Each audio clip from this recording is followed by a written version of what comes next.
Coba bayangkan, Anda sedang melihat dua orang raksasa yang sedang saling baku hantam di depan mata Anda. Salah satunya musuh bebuyutan kita, dan yang satu lagi teriak-teriak bilang ingin menolong kita. Refleks kita pasti mau membela si penolong ini kan? Tapi bagaimana kalau saya kasih tahu, si penolong ini ternyata diam-diam punya catatan merah. Di balik kamera, dia justru lebih banyak melukai saudara-saudara kita sendiri daripada musuh yang dia lawan. Banyak dari kita yang terenyuh melihat Iran berani melawan Israel demi Palestina. Tapi jujur, apakah kita sudah benar-benar kenal siapa mereka? Atau kita cuma sedang melihat drama di permukaan saja? Video ini bukan soal politik, tapi soal keselamatan akidah kita. Mari kita bahas kenapa para ulama mengingatkan kita untuk tidak asal membela, dan kenapa sikap berlepas diri adalah pilihan paling cerdas untuk umat saat ini. Simak sampai habis, karena ini mungkin akan mengubah cara pandang Anda selamanya.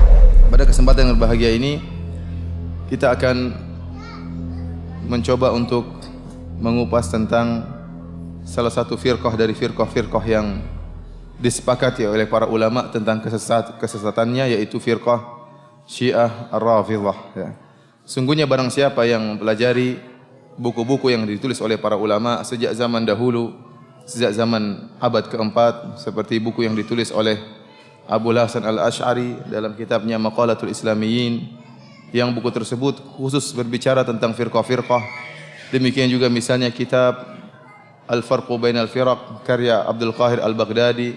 Demikian juga kitab Al-Fisal fil Milal wan Nihal wal Ahwa karangan Ibnu Hazm rahimahullah. Maka seluruh buku-buku yang berbicara tentang firaq-firaq, tentang firqah-firqah, mereka sepakat menyebutkan bahwasanya Syiah Rafidhah merupakan firqah yang sesat. Merupakan firqah yang sesat karena Syiah Rafidhah, ya, agama mereka dibangun di atas kesesatan. Dan kesesatan mereka bahkan telah diingatkan oleh Al-Imam Syafi'i rahimahullahu taala. Al-Imam Syafi'i rahimahullahu taala pernah berkata, "Ma ra'aitu ahadan min ahli al-ahwa ashhada bizur min ar-Rafidhah." Aku tidak pernah melihat seorang pun dari ahlul ahwa, dari pengikut hawa nafsu, yang lebih pendusta daripada orang-orang Rafidhah. Ya, karena agama mereka dibangun di atas kedustaan. Kata Imam Az-Zahabi rahimahullah, syi'aruhum al-kadhib. Syiar mereka adalah kedustaan. Ya. Demikian juga kita nukilkan dari ulama Syafi'iyah yang lain seperti Al-Imam Az-Zahabi yang tadi sudah saya sebutkan perkataannya. Dalam kitabnya yang lain beliau mengatakan, yang menjelaskan akan kerusakan Rafidhah, mereka mengatakan, beliau mengatakan, wal qaum min akdzabin nasi fi naqliyat. Sungguhnya mereka orang-orang Syiah akdzabun nasi fi naqliyat, orang yang paling dusta dalam penukilan. Wa ajhalun nasi fil aqliyat, dan orang yang paling bodoh dalam masalah akal. Walihada kanu 'indal ulama ajhal at-tawaif. Oleh karenanya orang-orang Rafidhah, orang-orang Syiah di sisi para ulama adalah kelompok yang paling bodoh. Wa qad dakhala minhum 'ala ad-dini al-fasadu ma la yuhsihi illa rabbul ibad. Dan sungguhnya kerusakan telah masuk dalam agama ini melalui orang-orang Rafidhah, ya, kerusakan yang sangat banyak yang tidak mengetahuinya kecuali Allah Subhanahu wa taala. Al-Imam Az-Zahabi rahimahullah, ulama besar dari mazhab Syafi'i ini, mengingatkan kita akan tiga hal. Yang pertama bahwasanya orang-orang Rafidhah adalah akdzabun nas fi naqliyat, orang yang paling pendusta dalam penukilan. Yang kedua, orang-orang Rafidhah adalah, ya, ajhalun nas bil aqliyat, orang yang paling bodoh dalam masalah akal. Akan kita lihat bagaimana kebodohan orang Rafidhah, ya, agama mereka adalah agama yang dibangun dengan perkara-perkara yang tidak masuk akal. Dan yang ketiga, kata Imam Az-Zahabi rahimahullah, bahwasanya kerusakan dalam agama ini sangat banyak terjadi melewati orang-orang Rafidhah, masuk melalui orang-orang Rafidhah. Dan kita akan buktikan perkataan Al-Imam Az-Zahabi rahimahullahu taala ini. Ikhwani fillah wa akhwati fid din, azanillahu wa iyyakum. Ya. Pembahasan tentang Rafidhah kita akan berbicara secara umum, kita bagi menjadi dua. Yang pertama yaitu tentang akidah mereka, akidah kaum Rafidhah, yang akidah mereka dibangun di atas kebatilan dan di atas kedustaan. Yang kedua adalah bagaimana tentang kejahatan mereka yang telah mereka lakukan dalam sejarah Islam. Karena kejahatan yang mereka lakukan dibangun di atas akidah mereka yang rusak. Dan apa yang terjadi sekarang ini, pembantaian kaum muslimin, pembantaian ahlu sunnah di Suriah, itu hanyalah salah satu dari buah akidah orang-orang Rafidhah, orang-orang Syiah yang dibangun di atas kebatilan. Sehingga mereka tidaklah membunuh ahlu sunnah di Suriah, bukan hanya sekedar masalah politik, akan tetapi mereka membunuh ahlu sunnah yang ada di Suriah dianatan, karena bagi mereka itu suatu agama. Membunuh ahlu sunnah mendatangkan surga di sisi Allah Subhanahu wa taala. Sehingga syiar mereka, uqtulus sunnah wadkhulul jannah. Bunuhlah ahlu sunnah maka kalian akan masuk dalam surga. Insyaallah kita akan bagi pembahasan kita menjadi dua pembahasan ini. Kita mulai dari tentang kerusakan yang mereka lakukan, kejahatan yang mereka lakukan. Ikhwani fillah azanillahu wa iyyakum. Adapun sejarah berdarah yang dilakukan oleh orang Syiah terhadap kaum muslimin, maka sudah sejak dahulu kala. Dan hal ini dibangun di atas keyakinan mereka bahwasanya ahlu sunnah adalah orang-orang yang kafir dan najis. Sebagaimana yang dikatakan oleh ulama besar mereka, yaitu yang bernama Nikmatullahi Al-Jazairi dalam kitabnya Al-Anwar An-Nu'maniyah. Jadi kita tatkala menukil akidah orang-orang Syiah, kita nukil langsung dari buku-buku mereka. Alhamdulillah sekarang buku-buku mereka mudah untuk didapatkan. Bahkan di internet juga ada, bisa kita download dalam bentuk PDF. Dan yang berkesempatan ingin membeli silahkan buku-buku mereka, terdapat diperjualbelikan, bisa beli di Iran, bisa beli di Lebanon, bisa beli di Kuwait, buku-buku mereka di Bahrain. Alhamdulillah sekarang mudah bagi Ahlussunnah untuk menelaah langsung buku-buku mereka. Dan kita tatkala menyebutkan akidah orang-orang Syiah, kita tidak menukil dengan perantara, tidak, tapi kita langsung nukil dari buku-buku mereka. Lihatlah bagaimana keyakinan mereka terhadap Ahlussunnah wal Jamaah. Nikmatullah Al-Jazairi dalam kitabnya Al-Anwar An-Nu'maniyah, dia mengatakan bahwasanya adapun An-Nasibi yaitu Sunni, jadi mereka menamakan Ahlussunnah dengan Nawasib, penentang Ahlul Bait. Kata dia pembahasan tentang Nasibi, tentang Sunni, dijelaskan melalui dua perkara. Dia mengatakan al-awwal, yang pertama pembahasan tentang fi bayani ma'na nasib alladhi warada fil akhbar annahu najisun wa annahu syarrun minal yahudi wan nasrani wal majusi wa annahu kafirun najisun bi ijma'i ulama'il imamiyah. Pembahasan pertama tentang siapa yang dimaksud dengan nasibi, yang telah datang dalam banyak riwayat yang menunjukkan bahwasanya nasibi adalah najis, yaitu Sunni adalah najis dan lebih buruk daripada Yahudi, daripada Nasrani dan daripada Majusi, dan bahwasanya seorang Sunni adalah kafir, najis berdasarkan ijma' ulama al-imamiyah, ulama Rafidhah, ulama Syiah al-imamiyah Ithnai Asyariyah. Kemudian dia menjelaskan tentang makna nasibi, dan dia menyimpulkan bahwasanya yang dimaksud dengan nasibi adalah semua orang yang mendahulukan selain Ali di atas Ali. Semua orang yang mendahulukan selain Ali bin Abi Thalib di atas Ali bin Abi Thalib radhiyallahu taala anhu, maka dia adalah nasibi. Bahkan dia berkesimpulan, oleh karenanya kata dia bahwasanya Abu Hanifah adalah termasuk dari nasibi. Dia mengatakan wa yu'ayyu hadzal ma'na annal a'immah, yang menunjukkan akan hal ini bahwa semua yang mendahulukan selain Ali terhadap Ali dikatakan nasibi. Bahwasanya para imam-imam wa khawasahum, dan juga orang-orang khusus di antara mereka, atlaqu lafdzan nasibi ala Abi Hanifah. Mereka menyatakan Abu Hanifah merupakan nasibi. Wa amsalihi, demikian juga orang-orang semisal dengan Abu Hanifah. Ma'a anna Abu Hanifah lam yakun mimman nasabal adawah li alil bait. Padahal Abu Hanifah tidak pernah menunjukkan permusuhan terhadap Ahlul Bait. Bal kana lahum qita'un ilaihim wa kana yuzhir lahum tawaddud. Akan tapi Abu Hanifah, bahkan Abu Hanifah sering menunjukkan kasih sayang terhadap Ahlul Bait. Dia tidak pernah musuhi Ahlul Bait. Akan tapi kenapa dia dikatakan nasibi?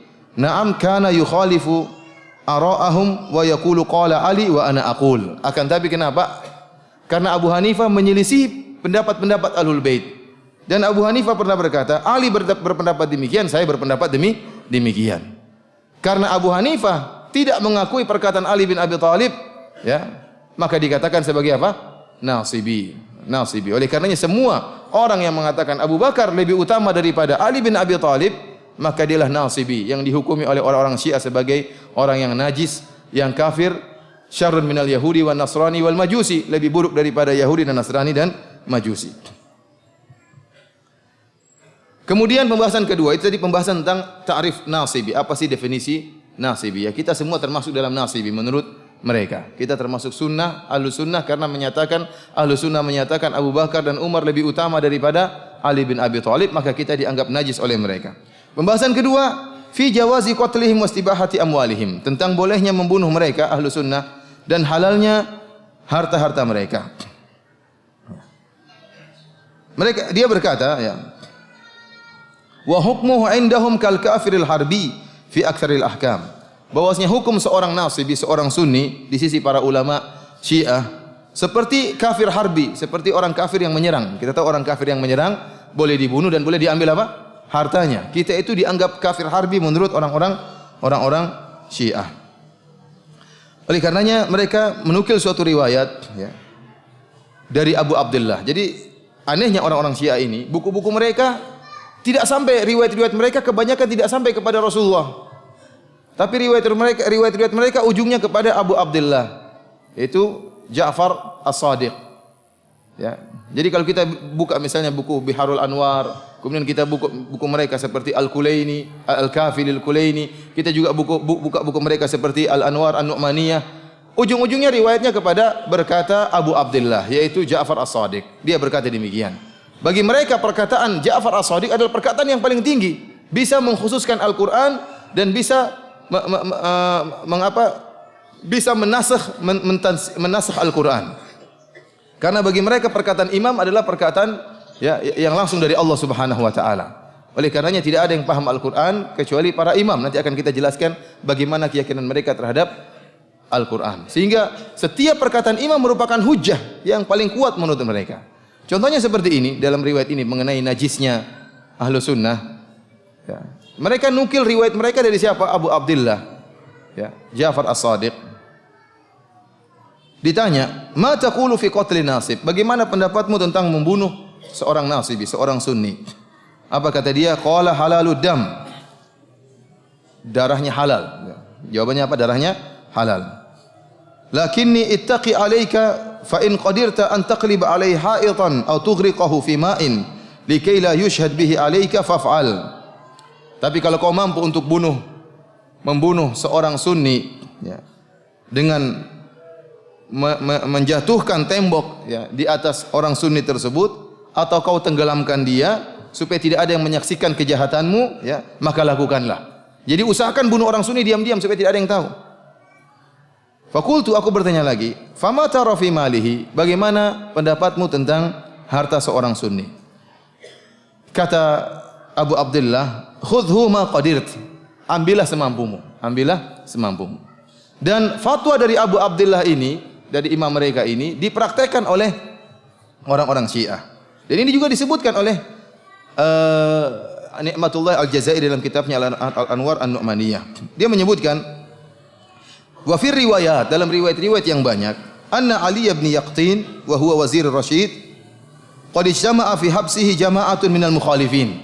Perhatikan, dia mengatakan dalam banyak riwayat disebutkan bahwasanya Ali bin Yaqtin, salah seorang Rafidhah, yang dia merupakan wazir menterinya Ar-Rashid. Ar-Rashid adalah dari Ahlus Sunnah wal Jamaah. Namun wazirnya adalah Ali bin Yaqtin.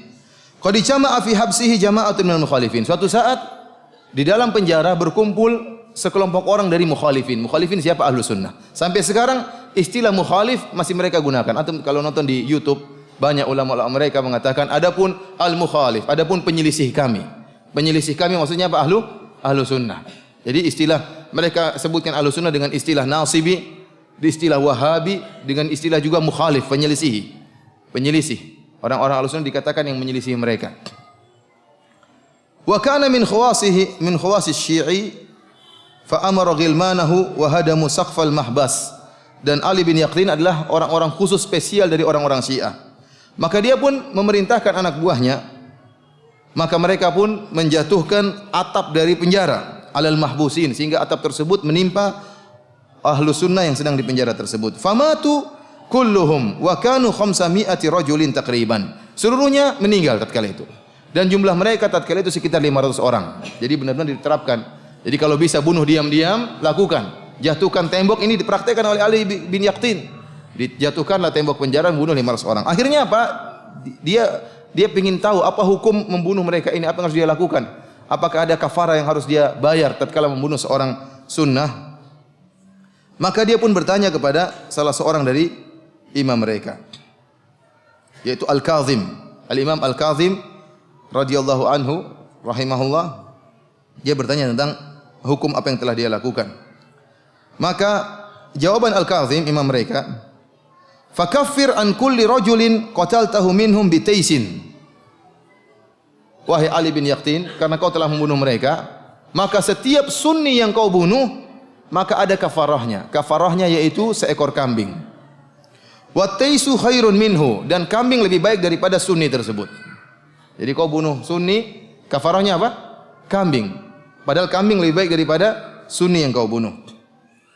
Apa perkataan Ni'matullah Al-Jazairi, ulama Syiah ini? Dia menta'liq, dia mengatakan apa? Fanzur ila hadhihi diyatil jazilati allati la tu'adilu diyata akhihim al-asghar wa huwa kalbu said. Lihatlah bagaimana denda terhadap pembunuhan seorang sunni, denda yang sangat hina, yang tidak sepadan dengan dendanya kalau kita membunuh saudaranya Ahlus Sunnah yang kecil, yaitu anjing pemburu. Jadi dia menamakan anjing pemburu sebagai saudara kecilnya ahlu sunnah. Fa inna diyatahu 20 dirhaman. Kalau kita membunuh seekor anjing pemburu, maka diyahnya 20 dirham. Wala diyata akhihim al-akbar wa huwa al-yahudi aw al-majusi fa innaha 800 dirhamin wa haluhum fil akhirati akhassu wa anjas.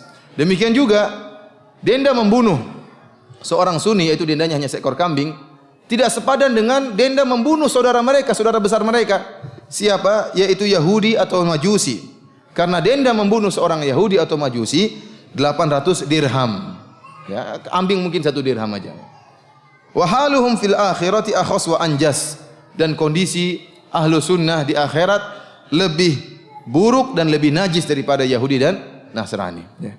Ini keyakinan mereka ya, terhadap Ahlu Sunnah wal Jamaah. Mereka meyakini bahwasanya Ahlu Sunnah wal Jamaah lebih kafir daripada Yahudi, Nasrani, Majusi.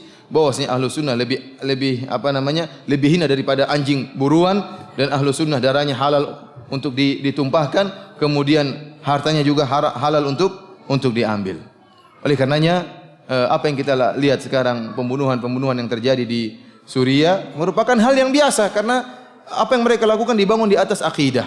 Akidah bahwasanya najisnya Ahlu Sunnah dan boleh membunuh Ahlu Sunnah wal Jamaah. Bahkan ulama besar mereka, Asy-Syirazi zaman sekarang ini, dan suaranya masih antum bisa lihat, bisa dengar di YouTube. Dia mengatakan apa? Kata dia, fal wahabi al-irhabi al-kafir an-nasibi al-wahshi yajibu qatluhu wa kulli man yu'ayyiduhu. Kata dia, seluruh wahabi, teroris yang kafir dan nasibi, yang bengis, wajib untuk dibunuh. Wajib untuk dibunuh, dan seluruh orang yang mendukung mereka harus wajib juga untuk dibunuh. Min rajuliddin, baik orang yang agamis, au ghairu rajuliddin, atau orang yang umum selain orang yang agamis, yajibu qatluhu, wajib untuk dibunuh. Wa man la yaqulu bi wujubi qatli haula wa bi wujubi qatli muayyidihim fa huwa alaniyatan yakfuru bil Qur'an. Barang siapa yang mengatakan tidak wajib untuk membunuh mereka, orang-orang Wahabi, dan tidak wajib membunuh orang-orang yang mendukung Wahabi, maka dia telah kafir kepada Al-Quran secara terang-terangan. Jadi mereka meyakini bahwasanya Wahabi atau Sunni wajib untuk dibunuh. Karenanya ikhwani fillah akhwati fiddin azani Allah yakum, pada kesempatan yang bahagia ini kita akan menyebutkan tentang bagaimana sejarah berdarah yang telah mereka goreskan dalam sejarah Islam, bagaimana pembantaian kaum muslimin yang telah mereka lakukan dalam sejarah Islam. Kita mulai dari pembunuhan yang dilakukan terhadap Amirul Mukminin Umar bin Khattab radhiyallahu taala anhu. Dan saya akan menukil sejarah ini dari kitab Al-Bidayah wan Nihayah karangan Al-Hafidz Ibnu Katsir rahimahullah. Saya berusaha menukil perkataan ulama Syafi'iyah dari mazhab Syafi'iyah. Tadi di awal pengajian saya nukil perkataan Imam Syafi'i, kemudian saya nukil perkataan Imam Az-Zahabi yang mereka merupakan sejarawan dari ulama Syafi'iyah. Kemudian sekarang saya nukil dari Al-Hafidz Ibnu Katsir yang seorang ulama yang masyhur yang memiliki tafsir Ibnu Katsir yang alhamdulillah tafsir Ibnu Katsir telah diterjemahkan dalam bahasa kita dan tersebar di kalangan masyarakat. Al-Hafidz Ibnu Katsir memiliki buku sejarah yang berjudul Al-Bidayah wan Nihayah. Ya, yang beliau menjelaskan tentang sejarah-sejarah yang terjadi dalam sejarah Islam. Di antaranya beliau menyebutkan tentang terbunuhnya Umar bin Khattab radhiyallahu taala anhu yang dilakukan oleh Abu Lu'lu'ah Al-Majusi. Kita tahu bahwasanya Umar bin Khattab radhiyallahu taala anhu bukanlah dibunuh oleh seorang Syiah, karena Syiah di zaman Umar bin Khattab belum ada. Syiah baru muncul di zaman Ali bin Abi Thalib. Di zaman Abu Bakar tidak ada Syiah, di zaman Umar bin Khattab tidak ada Syiah, ya. Di zaman Utsman juga belum ada, sudah mulai muncul di zaman Utsman, ya, dengan adanya Abdullah bin Sabah, akan tapi nampak begitu besar Syiah tatkala di zaman Ali bin Abi Thalib. Di zaman Umar belum ada.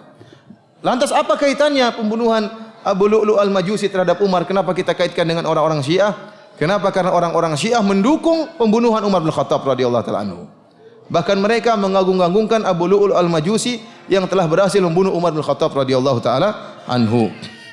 Kita tahu bahwasanya, ya, pada tahun 23 Hijriah, Umar bin Khattab radhiyallahu taala anhu dibunuh oleh Abu Lu'lu'ah Fairuz Al-Majusi dengan cara yang penuh dengan cara pengecut. Ya, dia masuk ke dalam Masjid Nabawi tatkala Umar bin Khattab sedang salat subuh. Kemudian Umar bin Khattab radhiyallahu taala anhu, ya, Amirul Mukminin menjadi imam, maka dia salat di rakaat pertama. Abu Lu'lu'ah belum menikam Umar. Salat rakaat pertama, kemudian dia ruku, kemudian dia sujud, kemudian dia bangun lagi di rakaat kedua. Tatkala Umar mulai membaca tilawah di rakaat kedua, ya, Abu Lu'lu'ah menunggu jangan sampai ada jamaah yang terlambat melihat dia ingin menikam Umar, sehingga dia tunggu sampai rakaat kedua. Begitu rakaat kedua, maka dia langsung menikam Umar bin Khattab radhiyallahu taala anhu dengan 3 tikaman. Salah satu tikaman yang dia tusuk kepada Umar adalah di bawah pusar Umar. Yang ini tikaman inilah yang menjadikan Umar radhiyallahu taala anhu meninggal dunia, sehingga setiap beliau makan, maka makanan tersebut keluar dari bawah pusar beliau. Ini dilakukan oleh Abu Lu'lu'ah Al-Majusi. Setelah itu Abu Lu'lu'ah Al-Majusi sempat, ya, diserang oleh para sahabat tatkala itu yang sedang menjadi makmum, sehingga ada sekitar 7 orang atau 8 orang yang meninggal di tempat juga, dibunuh oleh Abu Lu'lu'ah Al-Majusi karena dia menggunakan khanjar, dia menggunakan belati yang bermata dua dan beracun. Sementara para sahabat tidak siap, tidak menggunakan sholat, tidak membawa senjata mereka, sehingga akhirnya dia merasa dirinya tidak bakalan selamat, maka dia pun bunuh diri. Bunuh diri. Sekarang Abu Lu'lu'ah Al-Majusi ini kuburannya diagung-agungkan di kota Iran, di kota Kashan. Antum bisa masuk di internet, antum bisa lihat sendiri bagaimana kuburannya. Kemudian ditulis oleh orang-orang Iran dengan Baba Syuja, sang pemberani, sang pahlawan. Mereka benar-benar mengagungkan Abu Lu'lu'ah Al-Majusi. Bahkan mereka sebutkan dalam buku-buku mereka bagaimana Abu Lu'lu'ah Al-Majusi adalah seorang pahlawan yang sangat hebat, ya, yang memiliki jasa yang besar dalam Islam karena telah berhasil membunuh Umar bin Khattab. Karena menurut mereka Umar bin Khattab adalah apa? Adalah tagut dan syaitan. Ya. Umar bin Khattab adalah tagut dan syaitan, dan Abu Lu'lu'ah Al-Majusi telah berhasil berjasa besar membunuh tagut dan syaitan. Akhirnya sekarang orang-orang Iran, orang-orang Syiah Rafidah mengadakan perayaan terbunuhnya Umar bin Khattab radhiyallahu taala anhu. Mereka bahagia dengan terbunuhnya Umar bin Khattab radhiyallahu taala anhu. Sebagaimana mereka merayakan hari kematian Aisyah radhiyallahu taala anha. Antum bisa lihat di YouTube bagaimana Yasir Al-Habib merayakan hari kematian Aisyah. Kenapa dia mengatakan hari ini adalah hari tewasnya Aisyah? Kita bergembira karena Allah memindahkan Aisyah dari dunia menuju neraka jahanam. Kita berbahagia. Ya. Jadi mereka senang dengan meninggalnya tokoh-tokoh para sahabat. Di antaranya Umar bin Khattab radhiyallahu taala anhu. Padahal kita tahu bahwasanya Abu Lu'lu'ah Al-Majusi bukanlah pemberani tapi pengecut. Dia tidak berani berduel dengan Umar bin Khattab radhiyallahu taala anhu, tetapi dia menikam dari belakang. Dia penakut, pengecut, dan dia dengki kepada Umar bin Khattab radhiyallahu taala anhu karena Umar bin Khattab telah menjatuhkan negara Persia, negeri Persia, dan telah memadamkan apinya orang-orang Majusi. Sehingga dia pun hasad kepada Umar dan membunuh Umar bin Khattab radhiyallahu taala anhu. Abu Lu'lu'ah Al-Majusi ini jelas orang Majusi. Namun orang-orang Iran, orang-orang Rafidah menulis tulisan yang banyak menunjukkan Abu Lu'lu'ah adalah seorang muslim. Seorang muslim memiliki jasa yang besar. Antum masuk dalam website mereka ada. Ini bukan omong kosong. Antum masuk dalam website mereka, antum baca bagaimana mereka membela Abu Lu'lu' al-Majusi. Bahkan mereka berdoa kepada Allah Subhanahu wa taala, Allahumma hsyurna ma'a Abi Lu'lu'. Di antara doa mereka, ya Allah, kumpulkanlah kami di padang mahsyar dengan Abu Lu'lu' al-Majusi. Kita bilang apa? Amin ya, Pak. Amin. Di antara kegoblokan orang-orang Syiah menunjukkan bahlulnya mereka. Kok bisa kuburannya Abu Lu'lu' al-Majusi ada di Iran? Abu Lu'lu' al-Majusi dibunuh di mana? Di Madinah, di Masjid Nabawi, terbunuh. Bunuh diri, bukan terbunuh, bunuh diri. Kok bisa mayatnya sekarang ada di mana? Di Iran. Ya, mereka kirim pakai kargo apa tatkala itu? Ya. Tapi demikianlah orang-orang apa? Orang-orang Iran. Agama mereka dibangun di atas khurafat. Sehingga mereka buat ada kuburan Abu Lu'lu' al-Majusi, mereka beribadah di situ, mereka bertawassul dengan Abu Lu'lu' al-Majusi karena mereka anggap Abu Lu'lu' al-Majusi adalah seorang wali di antara wali-wali Allah Subhanahu wa taala. Oleh karena kita katakan kejahatan pertama yang diagung-agungkan oleh orang-orang Syiah adalah terbunuhnya Amirul Mukminin Umar bin Khattab radhiyallahu taala anhu. Dan subhanallah, kalau antum lihat bagaimana kekejian mereka terhadap Umar bin Khattab radhiyallahu taala anhu. Umar bin Khattab radhiyallahu taala adalah seorang yang luar biasa. Pemberani, seorang yang hebat, tokoh kaum muslimin, ya. Dan para sahabat pun demikian. Namun orang-orang Rafidhah ya menggambarkan tentang Umar sebaliknya. Umar dikatakan sebagai bencong, ya, sebagai orang yang homoseksual. Ya. Ini dalam buku-buku mereka. Kadang kalau kita baca perkataan mereka kita tidak kuat karena saking buruknya perkataan mereka terhadap Umar bin Khattab radhiyallahu taala anhu. Kita tahu dalam hadis-hadis bagaimana Umar bin Khattab radhiyallahu taala anhu, kemuliaan Umar sangat banyak. Ya, Umar bin Khattab beberapa kali idenya disepakati oleh Allah. Allah turunkan ayat-ayat sesuai dengan idenya Umar bin Khattab radhiyallahu taala anhu. Kemudian bagaimana hebatnya Umar sehingga para sahabat mengatakan kami tidak pernah bisa sholat di Masjid Haram kecuali setelah Islamnya Umar bin Khattab radhiyallahu taala anhu. Bahkan Rasulullah SAW berdoa, ya Allah, masukkanlah Umar ke dalam Islam. Sehingga tatkala Umar bin Khattab masuk dalam Islam, maka jayalah para sahabat tatkala itu. Ada kejayaan, ada kekuatan. Kenapa? Karena Umar telah masuk Islam. Bahkan Umar, jangankan manusia, syaitan pun takut, kata Nabi SAW. Ya Umar, malak ya ka syaitan, salikan fajjan illa salaka fajjan ghaira fajjik. Kata Nabi SAW, wahai Umar, tidaklah syaitan bertemu dengan engkau sedang melewati satu jalan kecuali syaitan cari jalan yang lain.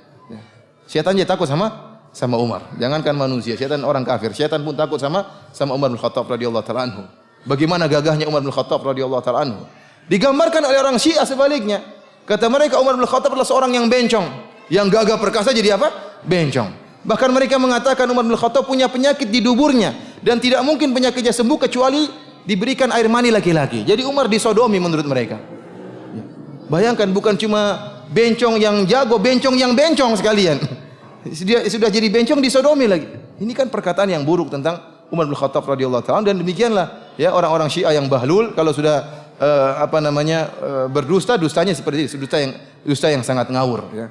Menggambarkan Umar adalah seorang yang pengecut, syaitan dan bencong dan lain sebagainya. Oleh karenanya mereka bangga dengan terbunuhnya Umar bin Khattab radhiyallahu taala anhu. Oleh karena ikhwani fillah azanillahu wa iyyakum, mereka menafsirkan firman Allah Subhanahu wa taala ya, yaitu Rabbana arinal ladaini adallana minal jinni wal insi naj'alhuma tahta aqdamina liyakuna minal asfalin. Tatkala penduduk neraka jahanam berdoa kepada Allah atau minta kepada Allah, ya Allah, tunjukkanlah kepada kami dua orang atau dua dari jin dan manusia, gitu. Dua makhluk dari jin dan manusia, naj'alhuma tahta aqdamina, agar kami injak-injak mereka di bawah kaki kami. Liyakuna minal asfalin, agar kedua makhluk ini ya menjadi orang-orang yang paling rendah. Kata mereka, dua makhluk ini yang akan diinjak-injak di neraka jahanam dari jin dan manusia adalah Umar dan Abu Bakar. Ini perkataan mereka dalam kitab Biharul Anwar. Biharul Anwar ini kitab yang paling mulia, paling top di sisi mereka. Jadi ada beberapa kitab yang top di antara mereka seperti Al-Kafi karangan Al-Kulaini, kemudian juga Biharul Anwar karangan Al-Majlisi. Dan subhanallah sebagian ulama mengatakan kitab-kitab ini dahulu di zaman Syekhul Islam Ibnu Taimiyah tidak sempat menelaah kitab-kitab orang-orang Syiah seperti Al-Kafi dan juga Biharul Anwar. Sehingga Ibnu Taimiyah dalam beberapa perkara dia mengatakan haddatsani thiqah, ya, orang thiqah mengatakan kepadaku bahwasanya orang Syiah meyakini demikian. Padahal itu sudah jelas mutawatir dalam agama Syiah. Namun Syekhul Islam Ibnu Taimiyah tatkala membantah Syiah tidak sempat menelaah buku-buku mereka. Kita alhamdulillah sempat menelaah buku-buku mereka. Sekarang buku-buku mereka nampak. Dalam kitab Biharul Anwar, kitab yang dimuliakan oleh mereka, kitab yang muktamad isi mereka, disebutkan bahwasanya dua orang yang akan diinjak-injak pada hari kiamat adalah Abu Bakar dan Umar. Kenapa Abu Bakar Umar dikatakan al-jin minal jinni wal insi minal jin, artinya Umar bin Khattab. Kata mereka, Umar adalah jin yang disebutkan dalam ayat ini. Innama kunniya bihi anhu li'annahu kana syaitanan. Kenapa Umar dikatakan jin dalam ayat ini? Karena Umar adalah syaitan. Imma li'annahu kana syaraka syaitan likaunihi waladu zina, ya. Karena dia anak zina sehingga dikatakan apa? Syaitan, ya. Aw li'annahu kana fil makr wal khadi'ah ka syaitan, atau dia memang tatkala menipu ya seperti syaitan. Sehingga mereka mengatakan Umar apa? Syaitan dan jin dan tagut dan yang sebagainya. Ikhwani fillah azanillahu ayyakum. Ini kejahatan pertama sejarah berdarah yang didukung oleh orang Syiah. Adapun kejahatan berikutnya yang dilakukan oleh orang Syiah, ya, seperti pengkhianatan besar-besaran yang dilakukan oleh seorang Rafid yang bernama Ibnul Alqami dan juga Nasiruddin At-Tusi Ar-Rafidhi yang menyebabkan terbunuhnya sekitar 1,5 juta kaum muslimin di kota Baghdad. Dan ini pun disampaikan oleh Al-Hafidz Ibnu Katsir rahimahullah dalam kitabnya Al-Bidayah wan Nihayah. Yang peristiwa tersebut terjadi pada tahun 656 Hijriyah di zaman Khalifah Al-Mu'tasim. Al-Mu'tasim rahimahullahu taala, ya, adalah raja terakhir dari dinasti Abbasiyah. Dan dia memiliki seorang perdana menteri yang bernama Ibnul Alqami. Ibnul Alqami seorang Rafidhah dan hakut, sangat dengki kepada Ahlu Sunnah wal Jamaah. Ya, padahal dia sudah dibaiki oleh Al-Mu'tasim bertahun-tahun, dia menjadi perdana menteri, dimuliakan oleh Al-Mu'tasim. Namun ingat, orang Syiah memiliki makar, senantiasa berharap kapan Ahlu Sunnah bisa habis, bisa dihancurkan. Sehingga tatkala dia ingin menghancurkan dinasti Ahlu Sunnah, dia membuat rencana jangka panjang. Orang Syiah itu bukan orang-orang yang tidak punya tanzim, tidak punya aturan, enggak, mereka punya aturan dan mereka punya rencana-rencana. Rencana berapa tahun berikutnya, rencana 50 tahun berikutnya, ya, untuk menguasai dunia, untuk menghabisi Ahlu Sunnah. Di antaranya rencana yang dilakukan oleh Ibnu Al-Qam, dan ini disebutkan oleh Ibnu Katsir rahimahullahu taala. Makanya saya sering mengangkat Ibnu Katsir karena saya tahu kebanyakan kita di tanah air Indonesia bermadzhab Syafi'i. Maka ingatlah, ini perkataan ulama Syafi'iyah. Apakah kita mendustakan perkataan Imam Syafi'i? Apakah kita mendustakan perkataan Imam Az-Zahabi? Apakah kita mendustakan perkataan Al-Hafidz Ibnu Katsir rahimahullah yang telah menjelaskan akan bahayanya Rafidhah? Ya. Karena sekarang banyak orang-orang yang mengaku bermadzhab Syafi'i, ya, berkhianat dan mengesankan bahwasanya Syiah tidak ada masalah. Syiah adalah saudara-saudara kami. Ini adalah pengkhianatan, kedustaan yang mereka lakukan terhadap rakyat atau Ahlus Sunnah yang bermadzhab Syafi'iyah. Ibnu Katsir menyebutkan bahwasanya Ibnu Al-Alqami tatkala ingin menghancurkan Ahlus Sunnah, maka dia meletakkan rencana jangka panjang. Pertama, dia merayu khalifah untuk, ya, mengurangi gaji para tentara. Serdadu atau tentara tatkala itu pasukan yang ada di Baghdad jumlahnya sekitar 100.000. Maka dikurangi gajinya. Ini tidak perlu, sekarang ada perdamaian, tidak ada keributan, tidak ada masalah. Kurangi saja gaji para tentara tersebut, digunakan untuk yang lain. Akhirnya gaji tentara dikurangi. Tatkala gaji tentara dikurangi, tentu tentara jadi malas jadi tentara. Ya. Kemudian apalagi banyak orang-orang yang dipreteli dari diwan gaji, dari daftar gaji si fulan tentara ini tidak diberi gaji. Sehingga akhirnya tentara yang tadinya jumlah 100.000 berkurang, mengundurkan diri. Sampai tinggal tentara yang ada di Baghdad dari 100.000 menjadi 10.000, tinggal sedikit. Tinggal 10.000. Ini berjalan dengan bertahun-tahun. Setelah jumlah tentara menjadi 10.000, maka dia pun mengirim surat kepada Holako. Holako, ya, penyembah berhala, dikirim surat dari Tatar, kirim surat bahwasanya seranglah Baghdad karena pasukan tentara tinggal sedikit. Dan ternyata Holako punya penasehat, Nasiruddin At-Tusi, dan juga seorang Rafidhah. Seorang Rafidhah ini adalah penasehat penyembah berhala, ya, Holako. Maka terjadilah kerjasama antara menteri dari Mu'tasim dan penasihat dari Holako. Ini mengirim surat kepada temannya. Maka datanglah Holako dengan pasukannya, ingin menyerang kota Baghdad, maka masuklah mereka di kota Baghdad. Tatkala mereka datang ingin menyerang kota Baghdad, maka Khalifah Al-Mu'tasim bersama pasukan yang tinggal sedikit 10.000 tersebut siap bertempur, ya, berjihad di jalan Allah Subhanahu wa taala. Di sini Ibnu Al-Qami berperan lagi. Dia mengatakan tidak perlu khalifah kita berperang, kita berdamai saja dengan Holaqah. Maka datanglah engkau bersama sebagian anak buah untuk bertemu dengan Holaqah. Dirayu oleh Ibnu Al-Qami. Maka berangkatlah Al-Mu'tasim dengan beberapa anak buahnya bertemu dengan Holaqah. Maka kemudian dihinakan dan dibunuh oleh Holaqah. Setelah dibunuh khalifahnya, maka mereka pun masuk dalam kota Baghdad dan mereka menumpahkan darah kaum muslimin, darah ahlu sunnah yang tatkala itu berjumlah sekitar 1,5 juta ahlu sunnah wal jamaah dibunuh oleh Holaqah akibat kerjasama antara Ibnul Al-Qami seorang Syiah dan juga Nasiruddin At-Tusi juga seorang Syiah. Ikhwani fillah azanillahu wa iyyakum, kasus terbunuhnya ahlu sunnah ini diakui juga oleh sejarawan Syiah. Mereka tidak mendustakan peristiwa ini. Dan itu terjadi di abad ke-7, sementara Ibnu Katsir di abad ke-8. Ibnu Katsir tentunya tahu persis tentang kejadian tersebut karena jarak cuma berapa? Sekitar satu abad. Kejadian yang 656 Hijriah abad ke-7, Ibnu Katsir adalah ulama abad ke-8. Sehingga jaraknya tidak jauh. Jadi Ibnu Katsir tidak omong kosong. Dan peristiwa ini pun diakui oleh orang Syiah seperti yang diakui oleh Ibnu Sa'i dalam kitabnya A'yanus Syiah, tokoh-tokoh Syiah. Ya, dia menyebutkan bahwasanya tentang peristiwa terbunuhnya Khalifah Al-Mu'tasim dan jatuhnya Daulah Al-Abbasiyah. Dia mengatakan wasababuhu anna wazir al-khalifah Muayyiduddin Ibn al-Alqami kana rafidhiyan wa kana min ahli al-karh. Dia mengatakan sebab jatuhnya negara Abbasiyah karena menteri sang khalifah yang bernama Ibnul Al-Qami. Kemudian dia melakabi Ibnul Al-Qami dengan mengatakan Muayyiduddin, penolong agama Ibnul Al-Qami. Kana rafidhiyan, dan dia adalah seorang Rafidhah. Dia seorang apa? Rafidhah. Ini yang mengatakan demikian siapa? Adalah sejarawan Syiah sendiri. Yang orang ini sejarawan Syiah Ibnu Sa'i ini meninggal pada tahun 674 Hijriah. Peristiwa terjadi 656 Hijriah, dia meninggal 674 Hijriah. Jadi dia benar-benar mengetahui kejadian tersebut. Dan dia menyatakan dalam buku sejarahnya yang berjasa menjatuhkan Daulah Abbasiyah, Daulah Ahlu Sunnah adalah Muayyiduddin, penolong agama Ibnul Al-Qami, dan dia adalah seorang Rafidhah. Demikian juga Al-Khumaini. Al-Khumaini mengagung-agungkan Nasiruddin At-Tusi.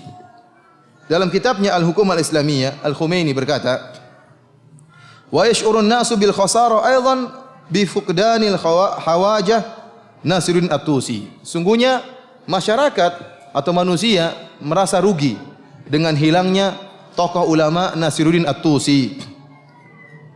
Mimman qaddama khadamatin jalilatan lil Islam, yang telah memberi sumbangsi yang besar bagi Islam. Siapa? Nasiruddin At-Tusi. Apa sumbangsinya? Membunuh ahlu sunnah yang berjumlah 1.500.000 orang. Ini dibangga-banggakan oleh Al-Khumaini. Demikian juga diakui oleh sebelum Khumaini Mirza Muhammad Baqir Al-Khawansari Al-Asbahani yang wafat pada tahun 1313 Hijriah dalam kitabnya Raudhatul Jannat. Ini juga buku yang jadi pedoman oleh orang-orang Syiah Rafidhah. Dia mengakui tentang pembantaian ahlu sunnah yang disebabkan oleh orang Rafidhah. Dia mengatakan apa? Bahkan dia bangga. Dia mengatakan, ila an asala min dima'ihim al-akhdhar ka'amsalil anhar fanhara biha fi ma'i Dujlah. Kata dia, sampai akhirnya tertumpahkanlah darah ahlu sunnah yang kotor sebagaimana mengalirnya sungai-sungai. Fanhara biha fi ma'i Dujlah, maka kemudian darah-darah kotor tersebut tenggelam dalam sungai Dujlah. Wa minha ila nari jahannam daril bawar. Kemudian setelah darah-darah yang kotor tersebut masuk di sungai Dujlah, nanti akhirnya akan lari ke dalam neraka Jahannam. Ya, jadi dia bangga dengan terbunuhnya ahlu sunnah dan dia mengatakan mereka 1.500.000 orang tersebut semuanya akan masuk dalam neraka Jahannam. Demikian juga dia memuji Nasiruddin At-Tusi, ya, karena pembantaian ini merupakan kerjasama antara Ibnul Al-Qami dengan Nasiruddin At-Tusi. Dia mengatakan, faraggabahul muhaqqiq qaddasa sirrahu fi taskhiri Iraqil Arab fa azama Halaku Khan ala fathi Baghdad. Kata dia, faraggabahul muhaqqiq, maka al-muhaqqiq seorang alim Nasruddin At-Tusi kemudian memprovokasi Holako untuk menyerang kota Baghdad. Dan dia akui. Dia bilang Nasruddin At-Tusi adalah apa? Tokoh yang muhakkik, orang alim yang telah memprovokasi Holako untuk membunuh Ahlus Sunnah di Baghdad. Dia banggakan hal ini. Ini menunjukkan bahwasanya orang-orang Syiah bangga dengan terbunuhnya Ahlus Sunnah wal Jamaah. Ikhwani fillah azanillahu ayakum. Dan tentunya masih banyak kejadian-kejadian, sejarah-sejarah berdarah yang dilakukan oleh orang Syiah terhadap Ahlus Sunnah wal Jamaah. Antum bisa buka dalam buku-buku sejarah. Sering terjadi berulang-ulang, ya, pembantaian-pembantaian Ahlus Sunnah wal Jamaah. Dan sekarang kita lihat buktinya zaman sekarang ini, pembantaian Ahlus Sunnah wal Jamaah di Iran, di Irak, ya. Kemudian yang sekarang parah-parahnya di Suriah, ya. Luar biasa bagaimana Ahlus Sunnah dibunuh, tidak mengenal apakah, tidak membedakan antara orang tua dengan anak-anak, wanita, ya. Semuanya dibunuh, wanita diperkosa kemudian dibunuh, ya. Anak-anak dicincang, orang tua dibunuh. Mereka tidak peduli karena bagi mereka membunuh Ahlus Sunnah adalah pahala yang mendapatkan pahala yang besar dan masukkan mereka ke dalam surga. Namun ikhwani fillah azanillahu wa iyyakum, alhamdulillah dengan terjadinya pembantaian Ahlus Sunnah di Suriah, ya, ini ada hikmah yang luar biasa yang saya lihat. Hikmahnya apa? Hikmahnya bahwasanya Ahlus Sunnah mulai tersadarkan. Karena kebanyakan Ahlus Sunnah mereka terpedaya dengan slogan-slogan Syiah. Syiah senantiasa melakukan taqiyah. Dia mengatakan kami adalah bersaudara, kami adalah saudara kalian. Kita Syiah adalah mazhab kelima. Bahkan ini didukung oleh ulama-ulama Ahlus Sunnah yang terpedaya dengan mereka atau yang dibeli oleh mereka, karena sebagian ulama Ahlus Sunnah dibeli oleh orang Syiah, orang Iran, sehingga mereka pun bela-bela mazhab Iran, mazhabnya orang-orang Syiah. Namun tatkala terjadi pembantaian di Suriah, ya, sekarang terbuka mata Ahlus Sunnah bagaimana bahayanya orang-orang Rafidhah.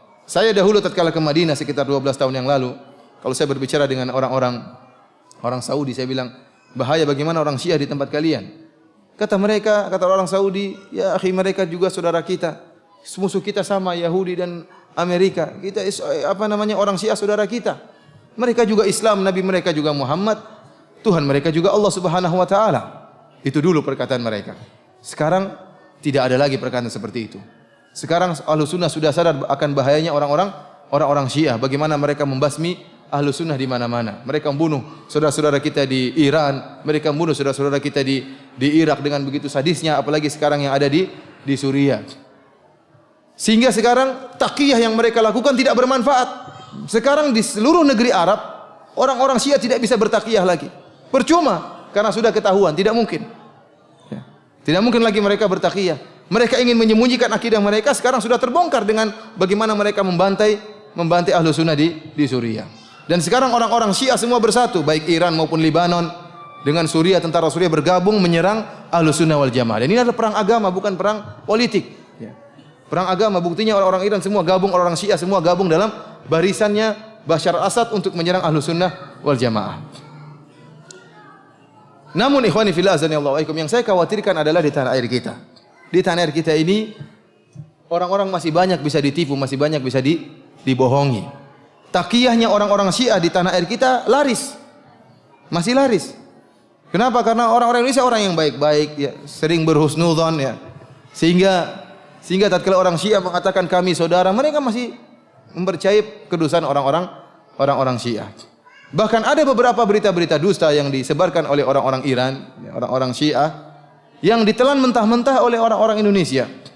Ya, seperti kasus beberapa kali saya sebutkan atau saya tulis di website tentang beberapa berita kedustaan yang digembar-gemborkan oleh orang-orang Iran. Seperti berita misalnya mereka mengatakan pemerintah Saudi akan membongkar kuburan Nabi dan memindahkan kuburan Nabi di tempat yang lain. Ini ternyata setelah dicek, beritanya berasal dari kantor berita Farsi Agency, kantor beritanya orang-orang Iran. Ya, dan kita sudah cek sendiri, ternyata benar dari kantor berita Iran. Lihat bagaimana berita ini termakan atau ditelan mentah-mentah oleh sebagian orang Indonesia. Bahkan ikut disebarkan sebagian orang-orang yang benci kepada kerajaan Arab Saudi, ikut menyebarkan untuk menjelek-jelekan Arab Saudi. Padahal itu adalah bualannya orang-orang Syiah. Lihatlah bagaimana liciknya orang-orang Syiah. Sekarang pemerintah Saudi punya niat baik memperluas Masjid Nabawi dan memperluas Masjidil Haram, dan sudah dilakukan oleh sejak zamannya Malik Fahad, Raja Fahad. Kemudian sekarang dilanjutkan oleh proyek tersebut oleh Raja Abdullah. Maka ingin memperluas Mekah, dan sekarang kita bisa lihat bagaimana perluasan Mekah, proyek raksasa yang luar biasa demi berkhidmah kepada kaum muslimin. Dan di antaranya juga akan terjadi proyek pelebaran Masjid Nabawi, dan saya dengar akan dikerjakan setelah pelaksanaan ibadah haji, karena sekarang belum mulai dikerjakan. Dan itu memerlukan biaya yang sangat luar biasa, dan semuanya dilakukan demi khidmah kepada kaum muslimin. Bukankah ini kebaikan kerajaan Arab Saudi? Ini kebaikan. Tetapi orang-orang Iran untuk memalingkan dari kebaikan Arab Saudi, dia buat isu bahwasanya kerajaan Arab Saudi akan memindahkan kuburan Nabi sallallahu alaihi wasallam. Orang-orang akhirnya lupa dengan jasa Arab Saudi yang ingin berbesar Masjid Nabawi, malah terpancing dengan orang Arab Saudi kurang ajar ingin memindahkan kuburan Nabi sallallahu alaihi wasallam. Padahal ini dusta besar. Lihat pintarnya, liciknya orang-orang Syiah. Sehingga orang pun lupa dengan kebaikan Arab Saudi, yang diingat keburukan. Mulailah sebagian orang Indonesia, ya terutama orang yang mengaku sebagai aswaja, mencela dan mencaci maki Arab Saudi, padahal semuanya berita dusta. Di antara berita dusta yang mereka sebarkan pula, contohnya mereka mengatakan, ya, Arab Saudi telah menghapus Israel dari daftar musuh. Ini tersebar pula, ternyata dicek dari kantor berita Iran juga. Ya. Kata mereka Arab Saudi menghapus daftar Israel dari daftar musuh. Sekarang saya tanya, sejak kapan Arab Saudi punya daftar musuh dan daftar teman? Kemudian daftar musuhnya dihapus. Tidak ada, ini kebohongan saja. Kemudian kalau Arab Saudi ingin menghapus Israel dari daftar musuh, ngapain dia sebut-sebutkan? Lihat Israel sekarang jadi teman kita. Ini enggak benar seperti ini. Luar biasa, ini kedustaan, tapi dimakan telan-telan, dimentah-mentah oleh orang-orang, sebagian orang-orang Indonesia. Sementara dengan isu seperti ini, seakan-akan orang Arab Saudi tidak punya jasa sama Palestina. Ini dusta besar. Orang Arab Saudi, satu orang saja kalau nyumbang kepada rakyat Palestina bisa bermiliar-miliar. Satu orang saja dari pedagang di Arab Saudi. Ya. Dan mereka punya dana khusus tahunan untuk disumbangkan kepada rakyat Palestina. Dan Arab Saudi alhamdulillah sampai sekarang menyumbang di mana-mana. Di orang-orang Mesir mereka sumbang untuk bantuan kepada saudara-saudara mereka di Mesir, terutama terhadap saudara-saudara mereka di Palestina, kemudian saudara-saudara mereka di Suriah, disumbang terus oleh orang-orang Arab Saudi. Sementara dengan isu yang dibuat oleh orang Syiah ini, maka orang-orang melupakan kebaikan Arab Saudi. Contoh lagi isu yang dibuat oleh orang Syiah dan sekarang tersebar luar biasa sekarang ini. Bahwasanya orang-orang Wahabi takfiri, suka mengkafirkan kaum muslimin dan bengis, menumpahkan darah, sampai dibuatlah sebuah buku, ya, yang menulis tentang sejarah berdarah sekte Wahabi. Menggambarkan orang yang baca buku itu berkesimpulan bahwasanya orang-orang Wahabi bengis, suka membunuh kaum muslimin. Ini dusta yang sangat konyol dan super konyol. Sekarang tanya sama jemaah haji dan jemaah umrah, apakah mereka kalau pergi ke Arab Saudi melaksanakan ibadah haji ketakutan akan dibunuh oleh orang-orang Arab Saudi? Tanya sama mereka, apakah mereka ketakutan kalau ke sana? Bukankah Arab Saudi merupakan sumbernya Wahabi? Apakah mereka bengis membunuh kaum muslimin, menumpahkan darah kaum muslimin, ataukah sebaliknya mereka malah mengeluarkan dana untuk berkhidmah kepada kaum muslimin? Jawabannya yang kedua, justru mereka mengeluarkan dana bagaimana berkhidmat kepada kaum muslimin, mereka bagaimana meluaskan Masjid Nabawi, meluaskan Masjidil Haram, bagaimana mereka menyebarkan Al-Quran secara gratisan, bahkan dana gratisan Al-Quran pun dikorupsi oleh sebagian orang di sini. Sampai saya ketemu sama sebagian orang Saudi, dia mengatakan, bagaimana Aceh sekarang? Apakah mereka sudah bisa bangun rumah? Saya bilang, kayaknya belum. Sampai orang Saudi mengatakan, ya akhi, dana kalau yang kita sumbangkan itu semua dimanfaatkan, itu mereka sudah bisa bangun rumah. Enggak tahu di mana, disunat di mana dananya. Ya, artinya, subhanallah. Jadi isu yang berkembang luar biasa. Ya. Kita bukan dalam rangka kita ingin menyampaikan kenyataan. Arab Saudi adalah negara Islam, ya, yang penuh dengan kekurangan. Tetapi secara global kebaikan mereka masih lebih banyak. Ya. Kemudian mereka adalah satu-satunya negara yang menegakkan hukum Islam. Tidak ada negara lain seperti negara Arab Saudi di mana kemaksiatan tidak bebas. Antum ke Madinah, ke Mekah, alhamdulillah tidak ada namanya tempat perzinahan, tidak ada namanya tempat minum bir atau dan lain sebagainya. Antum masuk dalam supermarket, antum mendengar bacaan murattal Al-Qur'an. Ya, di sini mana ada seperti itu? Akan tapi luar biasa bagaimana isu yang dibuat oleh orang Iran. Di antara isu yang dibuat oleh orang Syiah juga, seperti misalnya mereka mengatakan ada seorang Wahabi yang naik di atas kubah hijaunya Nabi dan ingin menghancurkan kubah hijau, akhirnya terkena petir. Akhirnya mati di atas kubah hijau tersebut, sampai sekarang mayatnya masih ada di atas. Tidak ada yang berani turunkan. Ini dusta yang sangat konyol. Kalau ingin menghancurkan kubah, ngapain manjat kubah? Orang goblok yang manjat kubah ingin ngelepasin yang enggak bisa, pinginnya dari bawah hancurin. Dan orang yang ke Madinah tidak ada mayat di atas itu. Itu hanya kedustaan, tapi disebarkan juga oleh sebagian kaum muslimin termakan dengan kedustaan ini. Oleh karena ikhwani fillah azanillahu, kita ini di sini masih termakan dengan berita. Kita sampai berita kepada kita dengan bentuk yang tidak benar. Sebagai contoh misalnya kita bicara dengan Qaddafi. Qaddafi, kalau antum tanya orang Arab manapun, orang Libya ke antum tanya, orang Kuwait ke antum tanya, orang Emirat, orang Bahrain, yang penting orang Arab, antum tanya bagaimana Qaddafi, mereka mengatakan Qaddafi bajingan, semua orang tahu. Kenapa? Betapa bengisnya Qaddafi membunuh orang-orang yang multazim, orang-orang yang istiqomah dibunuh, ya. Dibasmi, dibunuh di penjara. Bahkan teman saya orang Libya mengatakan, kami tidak bisa sholat 5 waktu di satu masjid. Kalau sampai kami sholat 5 waktu satu masjid pasti ditangkap. Jadi sholat duhur di masjid ini, sholat asar tempat lain, sholat maghrib di masjid yang lain. Kenapa? Karena bahayanya apa? Intel-intelnya orang-orang Qaddafi. Tetapi Qaddafi sampai di tanah air kita pahlawan luar biasa. Bagaimana berita bisa apa? Bisa merubah ya, kenyataan yang ada. Padahal antum tanya orang Arab manapun, karena orang Arab tidak bisa dibohongi. Karena berita dengan apa? Bahasa Arab. Di sini semuanya bisa berubah. Bisa dijadikan pahlawan, penjahat dikatakan pahlawan, ya. Kenapa? Karena Indonesia mudah termakan dengan isu-isu berita yang ada kebohongan. Oleh karena yang saya khawatirkan tentang masalah Syiah adalah di tanah air kita. Karena rakyat kita, ya, karena ketidaktahuan dan karena sifat mereka yang husnudzon berbaik sangka, masih bisa dibohongi oleh orang-orang Syiah. Namun, ya, kalau terjadi sesuatu, maka akan nampak kebusukan orang-orang Syiah. Kita lihat sekarang orang Syiah sekarang, mereka jumlah mereka masih sedikit, mereka sudah berani ya mengancam ahlu sunnah. Seperti Jalaluddin Rahmat mengatakan, apakah ya kita akan memindahkan konflik Irak ke Indonesia? Ini jumlah mereka masih sedikit, mereka sudah berani berkoar-koar. Bagaimana kalau jumlah mereka banyak? Oleh karena saya waktu ceramah di PTIK di sekolah perwira polisi, saya sampaikan kepada salah seorang yang bintang 1 ya, brigjen atau ya, saya katakan kepada dia, tidak mungkin kita akan meraih perdamaian di tanah air kita kalau orang-orang Syiah berkembang. Mustahil. Kenapa? Kalau muncul orang-orang Syiah, kemudian mereka mengatakan Abu Bakar terlaknat, Umar terlaknat, Aisyah pezina, apakah orang Islam akan diam-diam saja? Tidak mungkin. Pasti terjadi pertumpahan darah. Ibu kita saja kalau dibilang pezina kita ngamuk, apalagi istrinya Nabi SAW. Kalau ada orang Syiah mengatakan Al-Quran lagi tidak sah, Al-Quran ada perubahan, kira-kira orang-orang akan diam? Mustahil akan diam. Mungkin ada yang dibayar oleh orang Syiah, orang-ulama Ahlussunnah dibayar, kemudian dia diam, tapi orang-orang awam yang tidak dibayar akan ngamuk. Dan tidak semua ulama mau dibayar oleh orang Syiah. Dan pasti akan terjadi pertumpahan darah. Mustahil tidak terjadi pertumpahan darah. Mau mengatakan orang Syiah disuruh diam, mustahil mereka akan diam karena mereka menyebarkan agama mereka, menyebarkan akidah mereka. Ikhwani fillah azanillahu wa iyyakum, di antara kejahatan orang Syiah adalah kejahatan yang mereka lakukan di Haramain. Al-Haramain itu di Masjid Nabawi dan Masjidil Haram. Kenapa mereka berani melakukan kejahatan di Masjidil Haram dan Masjid Nabawi? Karena memang mereka menganggap Masjidil Haram dan Masjid Nabawi kurang bernilai. Ini di antara yang perkataan Ibnu Taimiyah tadi dalam kitab Minhajus Sunnah. Ibnu Taimiyah mengatakan, akhbarani fiqh, ada seorang yang terpercaya mengatakan bahwasanya orang-orang Syiah mengagungkan Karbala lebih daripada Haramain.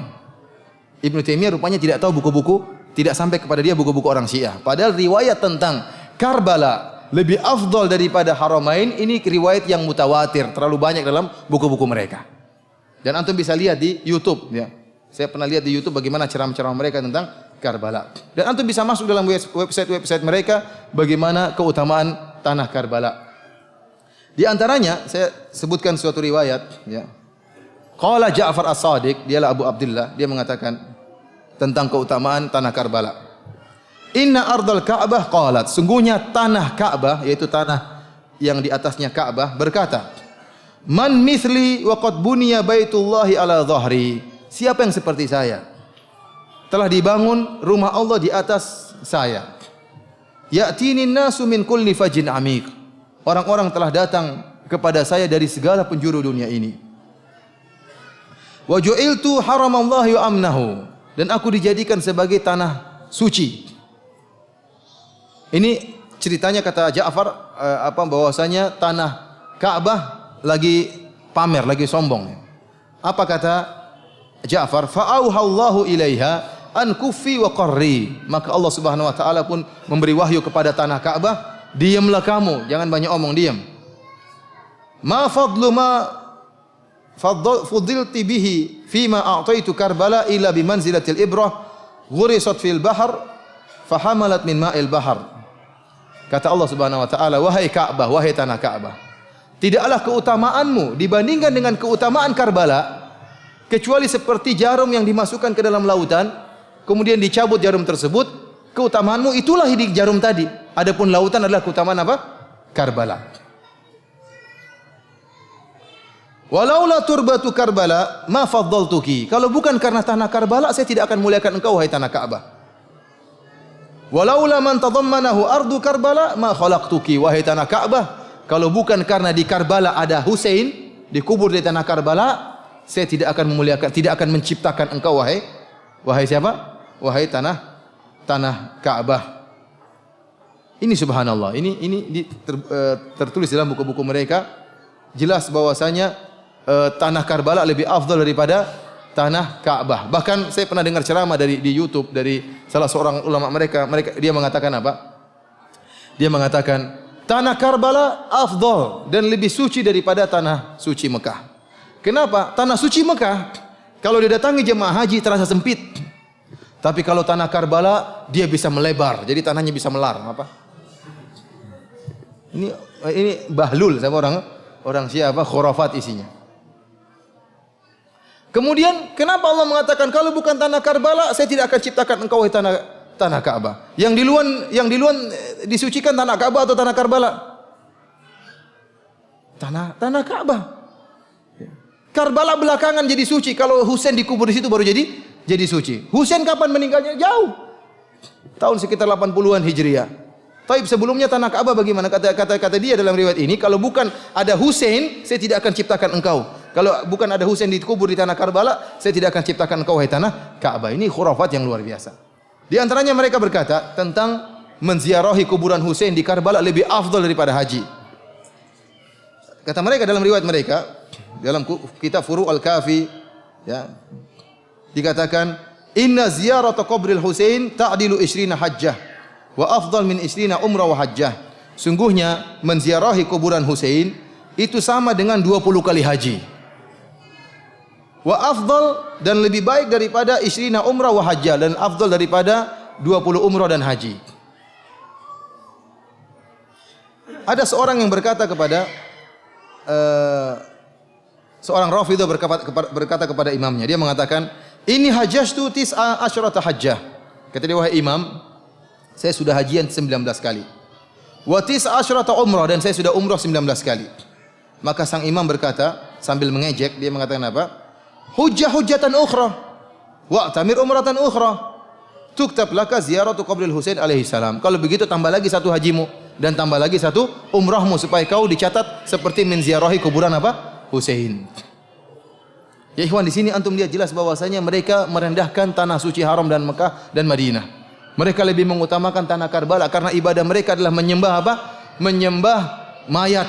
Ibadah mereka adalah menyembah manusia. Sampai ada antum lihat di YouTube bagaimana ya perkataan seorang tentara Bashar al-Assad yang akan meninggal sudah sakaratul maut, dia masih mengatakan apa? Dia masih mengatakan labbaik ya Zainab, labbaik ya Husain, ya Ali madad. Antum lihat di internet ada. Sudah berdarah berlumuran darah dia mengatakan, aku penuhi panggilanmu wahai Zainab. Bukan labbaik Allahumma labbaik, aku penuhi panggilanmu ya Allah, tapi apa? Labbaik ya Husain, labbaik ya Zainab, ya Ali madad, wahai Ali pertolonganmu. Dan ini sering kalau kita tawaf di Ka'bah mereka mengatakan al-madad ya Ali, al-madad ya Husain, al-madad pertolonganmu. Bukan minta kepada Allah tapi kepada Ali dan Husain dan teman-temannya. Ini kesyirikan yang nyata. Kesyirikan yang nyata, meminta kepada mayat bukan minta kepada Allah Subhanahu wa taala. Allah mengatakan, "Amma yujibul muttarra idza da'ah." Siapa yang bisa menyelamatkan orang-orang dalam keadaan kondisi terdesak kecuali Allah Subhanahu wa taala. Dan saya sering sampaikan logika kepada sebagian ikhwah. Sekarang ya ikhwan ya, di antara yang menunjukkan bahwasanya tawasul meminta kepada mayit merupakan syirik akbar. Ya. Sekarang sebagai logikanya contohnya gini. Antum sekarang misalnya ingin meminta sesuatu di Bapak Presiden misalnya. Tapi antum tahu kalau antum minta presiden langsung tidak akan diterima. Karena presiden tidak kenal antum. Dan antum tahu ada seorang menteri yang bisa memberi syafaat kepada antum, minta kepada presiden. Akhirnya antum pergi ke menteri tersebut. Antum mengatakan, Pak Menteri, tolong saya Pak Menteri, sampaikan ke presiden, Pak Menteri, saya begini-begini Pak Menteri, saya ada kondisi dalam keadaan darurat Pak Menteri, saya sangat butuh, tolong sampaikan kepada presiden, dan seterusnya antum merengek kepada menteri tersebut. Saya tanya sama antum, waktu antum merengek sama menteri tersebut, kerendahan antum kepada menteri atau kepada presiden? Kepada siapa? Menteri atau presiden? Kepada menteri. Bahkan bisa jadi presiden antum lupakan. Bisa jadi presiden antum apa? Lupakan. Benar-benar antum merendah dan merengek kepada sang menteri. Itulah yang terjadi kepada para penyembah kubur. Tatkala mereka ya wali, ya ini, ya minta, benar-benar mereka lupa kepada Allah, seakan-akan kunci pengabulan daripada wali tersebut. Kalau wali bilang na'am, akan turun mandat dari presiden. Kalau wali bilang iya, akan turun. Wali ridha, maka akan turun otomatis mandat dari presiden. Sehingga kerendahan mereka, kehinaan mereka kepada penghuni kubur. Inilah kesyirikan yang nyata. Ibadah orang-orang Syiah adalah penyembah terhadap penghuni kubur, kepada Husain, kepada Ali dan yang lainnya. Kita katakan Ali dan Husain dan yang adalah wali-wali Allah Subhanahu wa taala, namun mereka tidak berhak untuk disembah. Jangankan Ali dan jangankan Husain, Isa bin Maryam, seorang nabi yang lebih mulia daripada Ali dan Husain dan yang lainnya, tidak berhak untuk diibadahi, apalagi sekedar wali-wali seperti itu. Ikhwani fillah azanillahu wa iyyakum, karena mereka merendahkan tanah suci Mekah dan Madinah, sehingga mereka berani berbuat onar di Mekah dan Madinah. Ibnu Katsir rahimahullah menyebutkan kisah bagaimana yang dilakukan kejahatan yang dilakukan oleh orang-orang Qaramidhah, ya, Abu Tahir Ar-Rafidhi, yang dia menghadang para jemaah haji kemudian merampas harta mereka.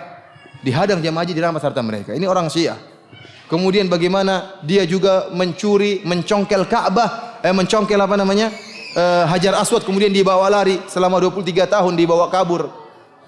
Sampai tatkala ada seorang atau raja dari Mekah kemudian minta agar dikembalikan Hajar Aswad tersebut dengan memberikan uang kepada diri, tidak mau, bahkan diperangi dan dibunuh raja tersebut. Namun akhirnya tatkala mereka terus mendapatkan bencana dan bencana dan bencana, akhirnya dikembalikanlah Hajar Aswad tersebut ke Ka'bah. Kemudian yang terjadi di zaman sekarang ini juga, ya, seperti yang disebutkan oleh berita Arab Saudi, ya, pada tahun 1406 Hijriah atau tahun 1986 Hijriah, ya, televisi Saudi menyebutkan tentang gambar-gambar dinamit yang dibawa oleh orang-orang Syiah Rafidhah. Ya, mereka ingin buat makar bagi jemaah haji. Namun ketangkap oleh apa? Pemerintah Arab Saudi. Di antaranya juga seperti kasus terowongan Mina yang menyebabkan banyak orang terbunuh. Yang melakukan siapa? Orang Rafidhah juga. Yang membuat gas sehingga membuat orang gaduh dan kalang kabut sehingga banyak yang bertindis-tindisan akhirnya meninggal dunia. Kemudian juga di masa depan. Di masa depan kalau Imam Mahdi mereka keluar, juga sangat-sangat apa yang akan dia lakukan terhadap jemaah haji di Mekah dan di Madinah. Disebutkan dalam buku mereka, dalam kitab Al-Ghaibah Lit-Tusi, dia mengatakan idza qamal mahdi hadamal Masjidil Haram. Kalau Mahdi muncul, dia akan hancurkan Masjidil Haram. Wa qata aidiya Bani Syaibah wa allaqaha bil Ka'bah, dan dia akan memotong tangan-tangan Bani Syaibah. Bani Syaibah adalah yang sampai sekarang masih bertugas menjaga Ka'bah. Ya, dari sejak zaman Nabi sampai sekarang. Kata dia, Al-Mahdi kalau muncul maka tangan-tangan mereka akan dipotong, penjaga Ka'bah tersebut. Kemudian tangan-tangan kaki mereka ini akan digantung di Ka'bah. Dan akan ditulis pada gantungan tangan dan kaki mereka itu, haula'i saraqatul Ka'bah, mereka ini pencuri Ka'bah. Nanti bayangan kalau keluar Mahdi, sangar. Ya, masjid dihancurkan oleh dia. Dalam riwayat yang lain, dalam kitab Al-Ghaibah lil Maqdisi, demikian juga Biharul Anwar, dikatakan, innal qa'im yahdimu al-Masjidil Haram hatta yaruddahu ila asasihi. Bahwasanya Mahdi akan menghancurkan Masjidil Haram sampai dikembalikan kepada pondasinya. Artinya benar-benar dihancurkan. Jadi mereka ini hasut sama siapa? Sama pemerintah Saudi, ya. Jadi pemerintah Saudi sudah bangun Masjidil Haram, sudah diperluas, itu akan dihancurkan nanti semuanya sama siapa? Imam Mahdi mereka. Dikembalikan kepada pondasinya. Sadis banget ini. Ikhwani fillah azanillahu wa iyyakum. Oleh karenanya tidak heran jika mereka berani melakukan kriminal di Masjidil Haram dan Masjid Nabawi, ya. Bahkan terakhir berita yang saya dapat bagaimana orang-orang Iran membagi-bagikan permen yang isinya obat mandul. Ya, mereka bagikan kepada Ahlus Sunnah. Ini sudah saya dengar sekitar 6 tahun lalu. Pertama kali saya bawa istri saya ke Madinah, saya bawa anak-anak ke masjid, maka teman saya melarang, katanya, Firanda hati-hati. Kamu jangan bawa anakmu ke Masjid Nabawi. Hati-hati nanti ada orang Iran bagi-bagi apa namanya? Bagi-bagi permen obat mandul. Saya dalam hati saya orang ini khurafat ya. Terlalu suudzon. Bagi saya dia terlalu suudzon. Di zaman tersebut belum ada pembunuhan-pembunuhan seperti seramai sekarang ini. 7 tahun lalu ya, belum ada. Belum ada pembantian, belum ada YouTube sebagaimana seramai sekarang ini. Saya tidak membenarkan perkataan dia. Sekarang baru terbukti. Ternyata ada orang Iran ditangkap di Masjid Nabawi karena membagikan permen yang isinya obat apa? Obat mandul. Agar Ahlus Sunnah nanti ke depan sedikit jumlahnya sehingga mudah untuk diserang kalau muncul Imam Mahdi. Jadi Imam Mahdi yang akan muncul nanti sangat sangar. Imam Mahdinya orang-orang Syiah. Sangat sangar dan dia pertama kali tatkala dia muncul, dia akan pergi ke Masjid Nabawi, kemudian dia akan mengeluarkan mayat Abu Bakar dan mayat Umar. Kemudian digantunglah mayat Abu Bakar dan Umar tersebut di pohon korma. Di pohon korma yang kering. Ini disebutkan dalam buku-buku mereka, dalam Biharul Anwar dan juga dalam kitab Al-Anwar An-Nu'maniyah, dalam kitab-kitab yang lain. Setelah digantung mayat Abu Bakar dan Umar, pohon korma yang tadinya kering menjadi basah, kemudian menjadi segar dan mengeluarkan buahnya dan daun-daunnya. Ini istidraj dari Allah kata mereka. Akhirnya banyak orang yang terpukau dengan keajaiban Abu Bakar dan Umar. Lihat pohon yang kering bisa menjadi basah. Akhirnya orang-orang yang mencintai punya dalam hatinya sedikit rasa cinta kepada Abu Bakar akan berkumpul di suatu tempat membentuk saf membela Abu Bakar dan Umar. Adapun orang-orang yang benci Abu Bakar dan Umar akan dikumpulkan pada saf yang lain, orang Syiah dan semuanya.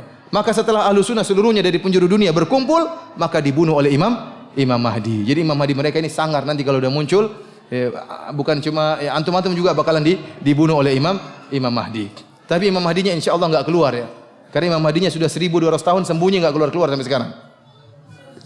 Ikhwani fillah azanillahu wa iyyakum, ini kita berbicara tentang sejarah berdarah orang-orang Syiah dan sekarang kita akan berbicara tentang akidah orang-orang Syiah.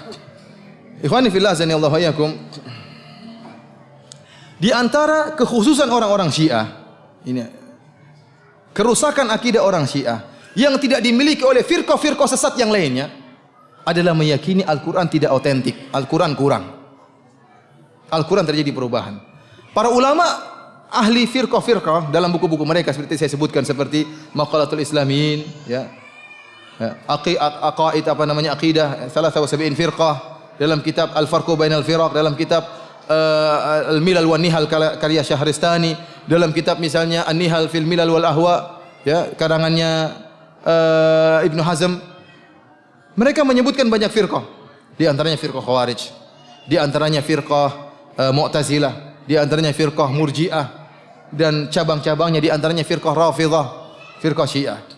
Namun seluruh firqah-firqah sesat yang ada dalam Islam semuanya mengakui bahwasanya Al-Qur'an itu otentik, tidak ada perubahan.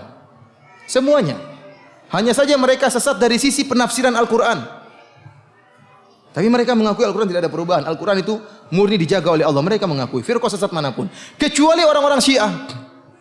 Orang-orang Syiah ini satu-satunya firqah yang menyatakan Al-Quran ada perubahan. Ini akidah spesialnya orang-orang apa? Syiah. Yang tidak dimiliki oleh firqah-firqah sesat yang lainnya. Dan ini benar-benar mereka nyatakan dalam buku-buku mereka. Bahkan riwayat tentang telah terjadi perubahan terhadap Al-Quran, ribuan riwayat. Tidak mungkin mereka tolak.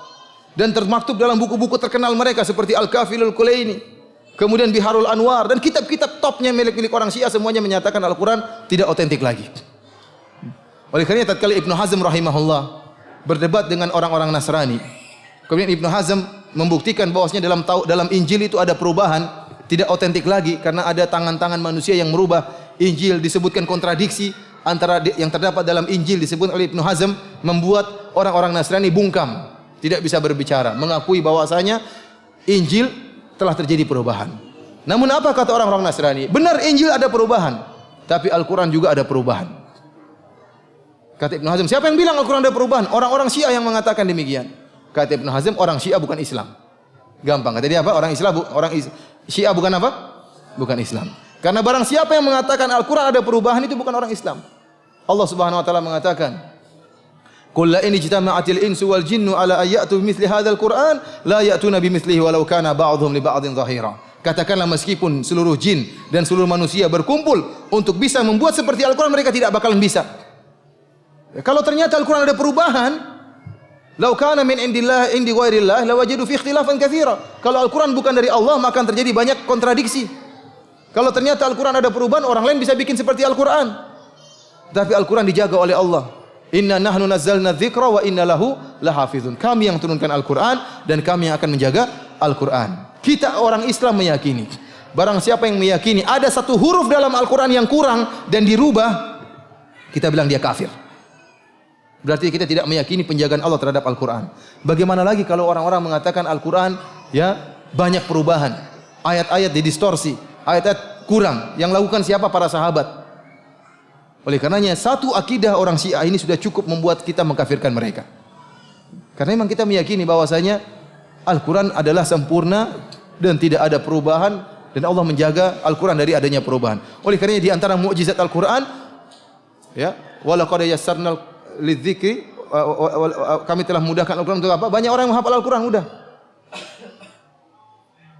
Orang anak kecil aja hafal Al-Quran. Umur masih 7 tahun, 8 tahun sudah hafal Al-Quran. Ada perubahan sedikit Al-Quran, maka akan ketahuan. Tidak mungkin ada perubahan dalam Al-Quran. Namun inilah akidah orang-orang Syiah. Sampai-sampai ulama mereka yang bernama An-Nuri At-Tabarsi menulis sebuah kitab Faslul Khitab fi Tahrifi Kalami Rabbil Arbab. Penjelasan yang gamblang tentang bahwasanya Al-Quran sudah berubah. Dan dia menukil banyak perkataan ulama tentang adanya perubahan dalam Al-Quran. Inilah yang menyebabkan terjadi perkelahian di Sampang, iya atau tidak? Gara-gara meyakini Al-Quran sudah tidak otentik. Ya, orang jengkel dibilang Al-Quran tidak otentik. Kitab suci yang kita selama ini kita yakini dikatakan tidak beres.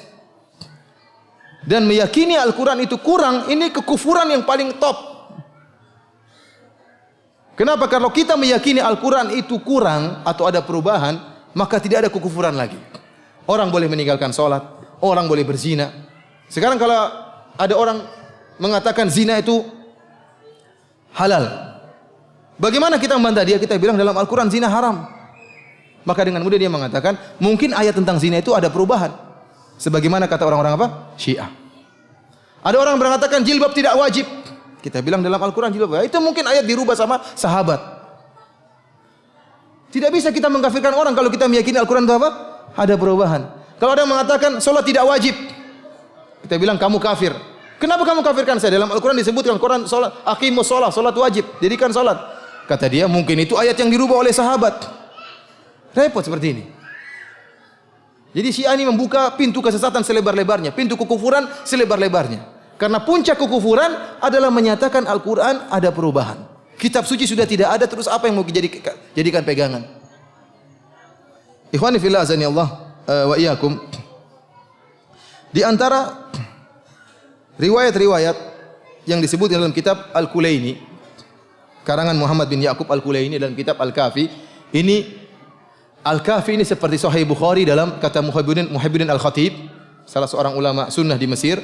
Al-Kafi seperti Sahih Bukhari di sisi kaum muslimin. Orang Syiah punya Sahih Bukhari namanya Al-Kafi. Orang Syiah tidak pernah beriman dengan Sahih Bukhari.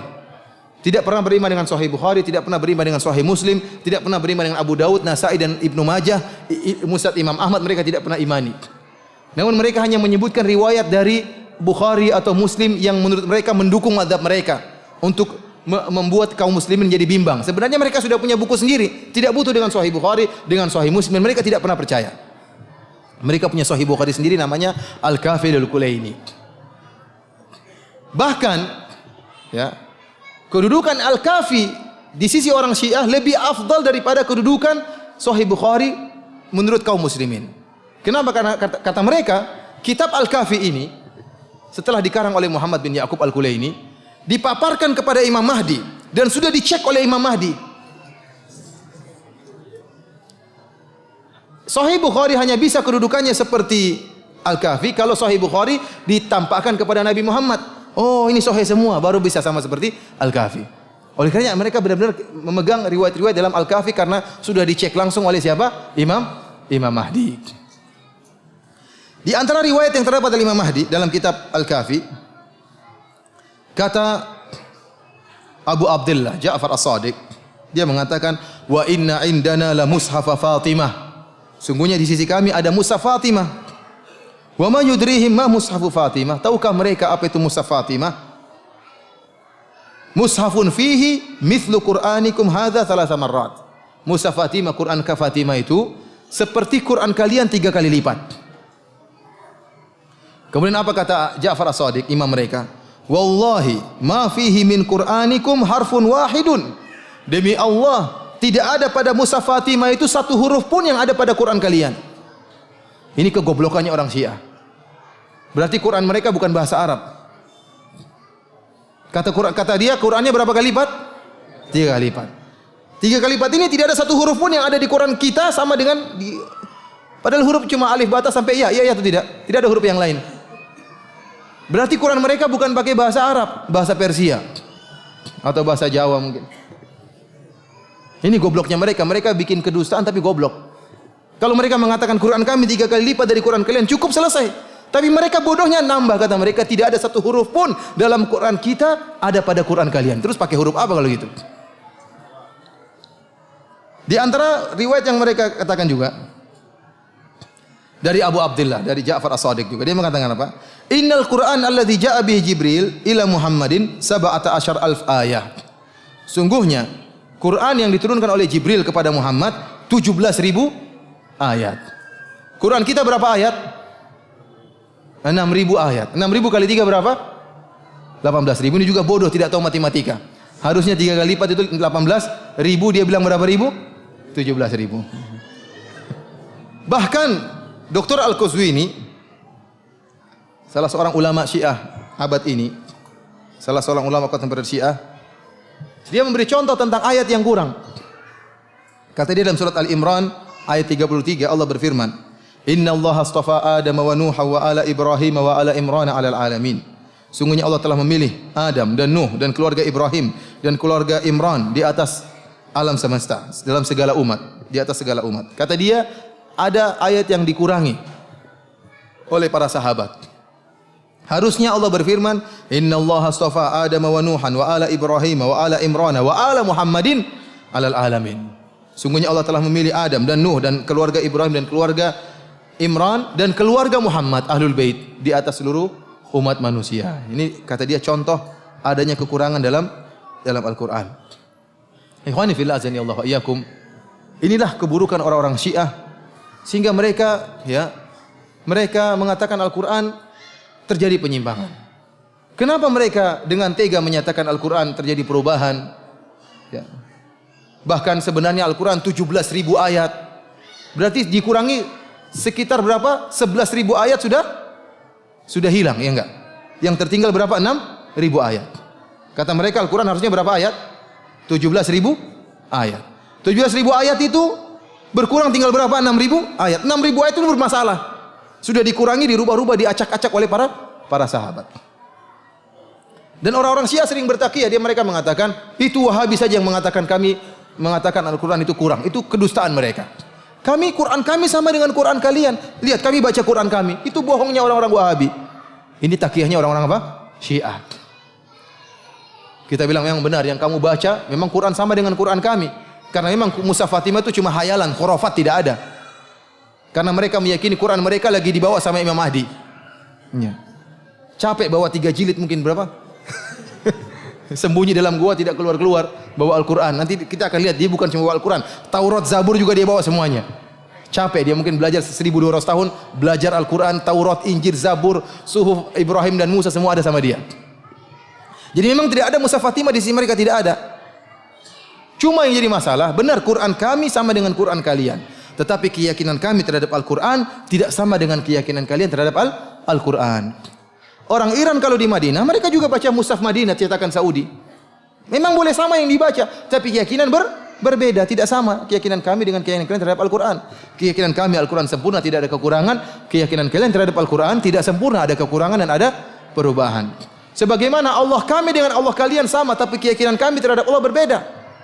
Nabi Muhammad sama, Nabi Muhammad kamu dengan Muhammad kami. Tetapi keyakinan kami terhadap Nabi Muhammad tidak sama dengan keyakinan terhadap Nabi Muhammad. Alinya kami sama dengan alinya kalian. Sama atau beda?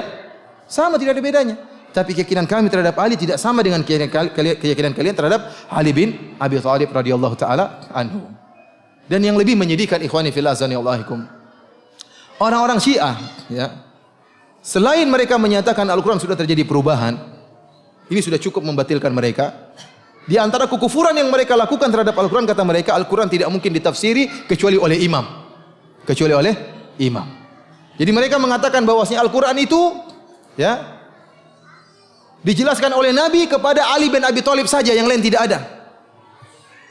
Kemudian dari Ali bin Abi Thalib kepada imam berikutnya, kepada Hasan, kemudian kepada Husain, kemudian kepada Muhammad Al-Baqir, kemudian kepada Ja'far As-Sadiq, sampai kepada Imam 12 sekarang yang lagi sembunyi di Sirdab.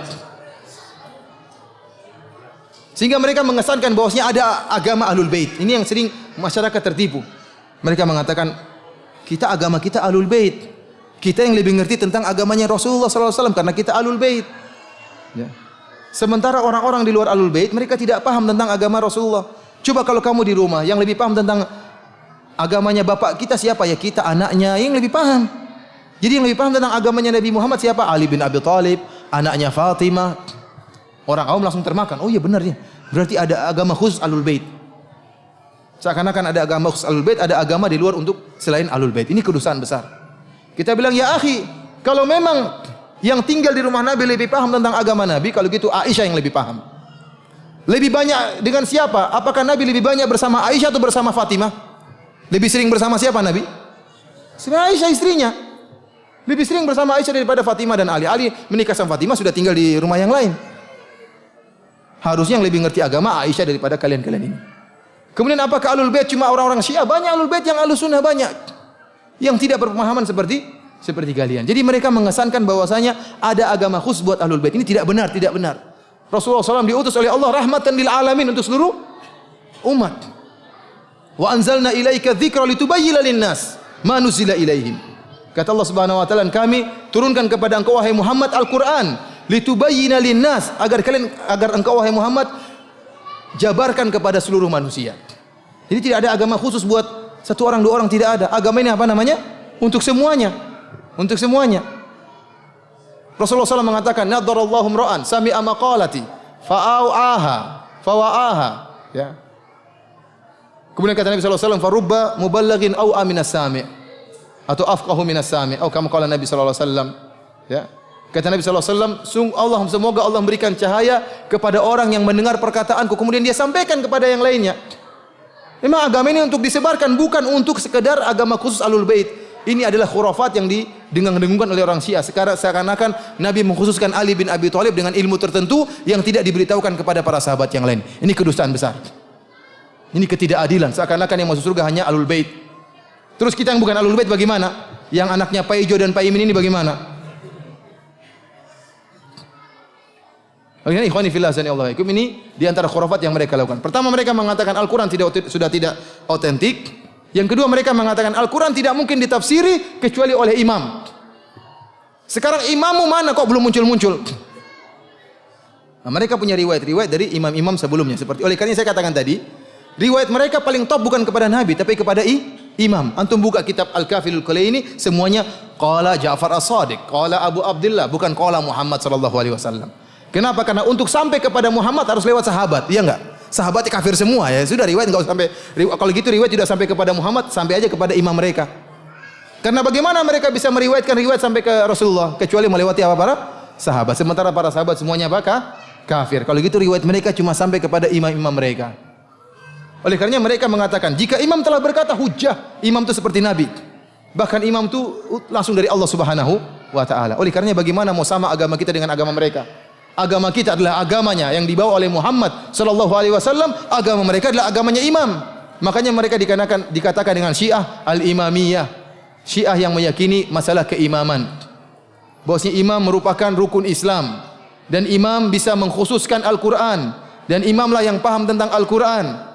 Tidak ada yang bisa paham kecuali qayyim, kata mereka. Tidak ada yang paham tentang Al-Qur'an kecuali imam dari imam-imam mereka. Dari sini kita paham bagaimana kebatilan mereka terhadap pemahaman terhadap Al-Quran. Dan ingatlah, kita tidak bakalan bisa nyambung kalau berdebat dengan mereka. Mustahil antum bisa berdebat dengan mereka. Kenapa? Kalau antum mendatangkan ayat, ini ayatnya begitu, mereka bukan begitu tafsirnya. Itu tafsiran kalian. Tafsiran Ahlul Bait tidak seperti itu. Tidak bakalan nyambung. Inna Allah ya'murukum an tathbahu baqarah. Allah mengatakan, Nabi Musa berkata, sungguhnya Allah merintahkan kalian untuk menyembelih sapi. Kata mereka sapi adalah Aisyah. Gimana nyambungnya? Bisa nyambung kalau mereka. Kita gimana nyambungnya? Sapi di zaman Bani Israel kok Aisyah? Mereka bisa nyambung. Kata mereka misalnya,